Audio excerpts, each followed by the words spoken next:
नमस्कार, स्वागत आहे तुमचे आमच्या चॅनेलमध्ये।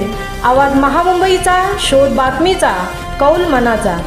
चला तर मग आमचे चॅनेल शेअर करा, लाईक करा आणि सबस्क्राईब करा। धन्यवाद।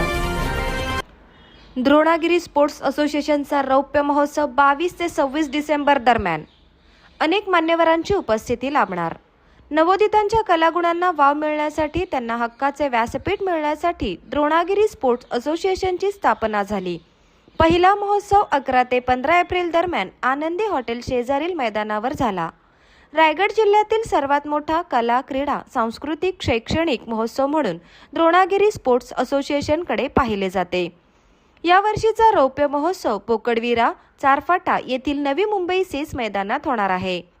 Kabaddi, athletics, body building, karate, tennis, कवी संमेलन, अंताक्षरी, खो खो, विज्ञान प्रदर्शन, क्रिकेट, भजन, खेळ रंगला पैठणीचा, अंताक्षरी, हस्ताक्षर, बुद्धिबळ, चित्रकला, वक्तृत्व, निबंध, संगीत खुर्ची अशा अनेक क्रीडा प्रकारात 25,000हून अधिक खेळाडू भाग घेतील असा आत्मविश्वास अध्यक्ष श्री महादेव घरत यांनी व्यक्त केलाय।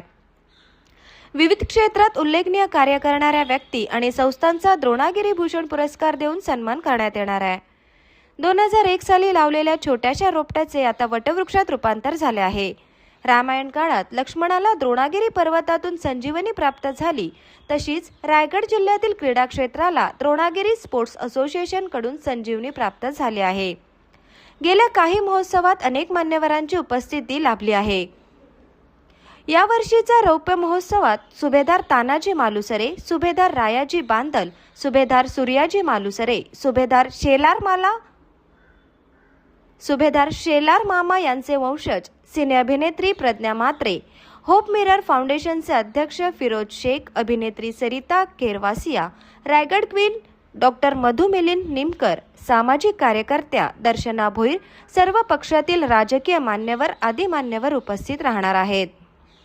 22 डिसेंबर रोजी सुरू होणाऱ्या या रौप्य महोत्सवाची उत्सुकता उरणसह संपूर्ण रायगड जिल्ह्याला लागली आहे आणि रायगड जिल्ह्यातील प्रत्येक शहरातील नाक्यावर ही चर्चा सुरू असल्याचे दिसून येते।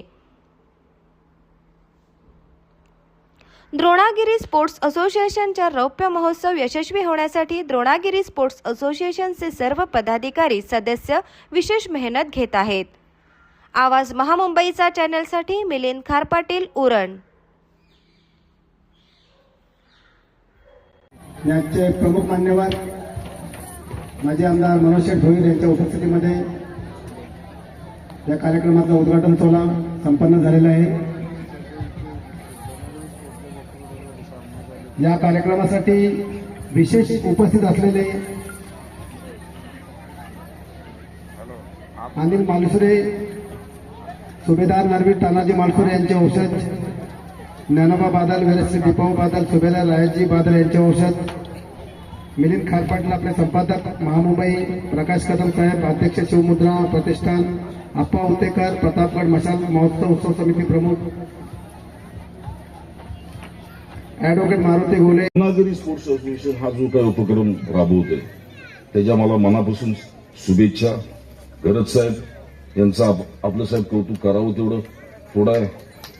आपणास मी विशेष करून महाडला या निमित्ताने आमंत्रण करतो। पहिल्यांदाच आपली भेट झाली। खारपाटील साहेबांचा आभार मानतो। जय हिंद, जय महाराष्ट्र। मी Bharat Padvi, deputy general manager, Jawaharlal Nehru port authority. Dronagiri स्पोर्ट्सचा 25वा युवा महोत्सव 22 ते 26 डिसेंबर रोजी संपन्न होत आहे। या युवा महोत्सवात माझ्याकडून खूप खूप शुभेच्छा। महाराष्ट्रातील तमाम क्रीडाप्रेमींना मी आवाहन करतो की आपण या स्पर्धेत मोठ्या संख्येने भाग घेऊन हा सोहळा यशस्वीरित्या पार पाडावा। धन्यवाद।